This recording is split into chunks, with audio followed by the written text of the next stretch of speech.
Hi everybody, I'm Mrs. Anderson and I'm going to read Chapter 3 of Winn-Dixie. Chapter 3. I started in on Winn-Dixie right away, trying to clean him up. First, I gave him a bath. I used the garden hose and some baby shampoo. He stood still for it, but I could tell he didn't like it. He looked insulted, and the whole time he didn't show his teeth or wag his tail once. After he was all washed and dried, I brushed him good. I used my own hairbrush and worked real hard at all the knots and patches of fur stuck together. He didn't mind being brushed. He wiggled his back like it felt pretty good. The whole time I was working on him, I was talking to him, and he listened. I told him how we were alike. See, I said, you don't have any family, and neither do I. I've got the preacher, of course, but I don't have a mama. I have one, but I don't know where she is. She left when I was 3 years old. I can't hardly remember her. And I bet you don't remember your mama much either. So we're almost like orphans. Winn-Dixie looked straight at me when I said that to him, like he was feeling relieved to finally have somebody understand his situation. I nodded my head at him and went on talking.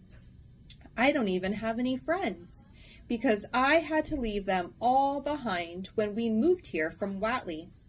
Whatley's up in North Florida. Have you ever been to North Florida?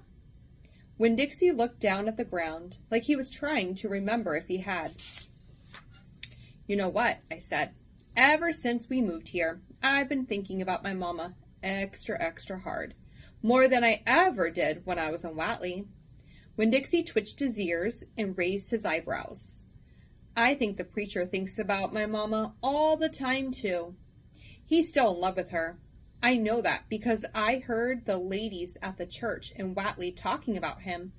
They said he's still hoping she'll come back. But he doesn't tell me that. He won't talk to me about her at all. I want to know more about her, but I'm afraid to ask the preacher. I'm afraid he'll get mad at me. Winn-Dixie looked at me hard, like he was trying to say something. What? I said. He stared at me. You think I should make the preacher tell me about her?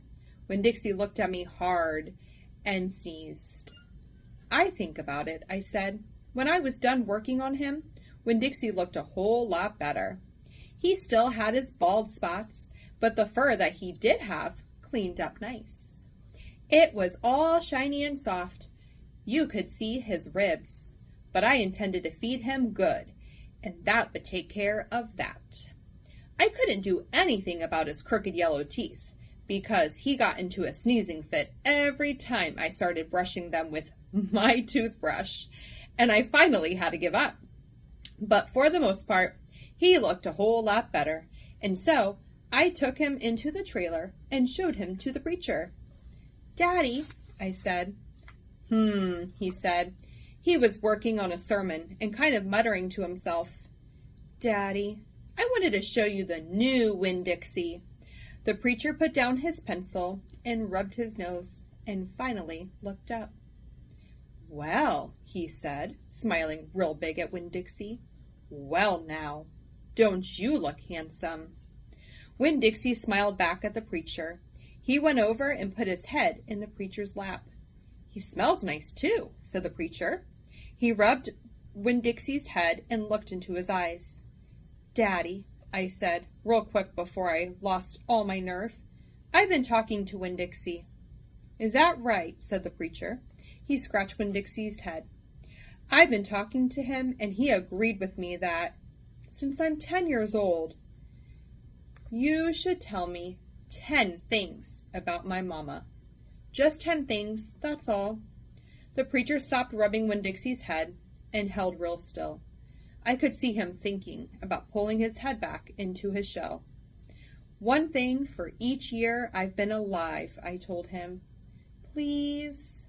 Winn-Dixie looked up at the preacher and kind of gave him a nudge with his nose. The preacher sighed. He said to Winn-Dixie, I should have guessed you were going to be trouble. Then he looked at me. Come on, Opal, he said. Sit down and I will tell you 10 things about your mama. And that is the end of chapter 3. You'll have to keep reading to find out the 10 things. Bye, warriors!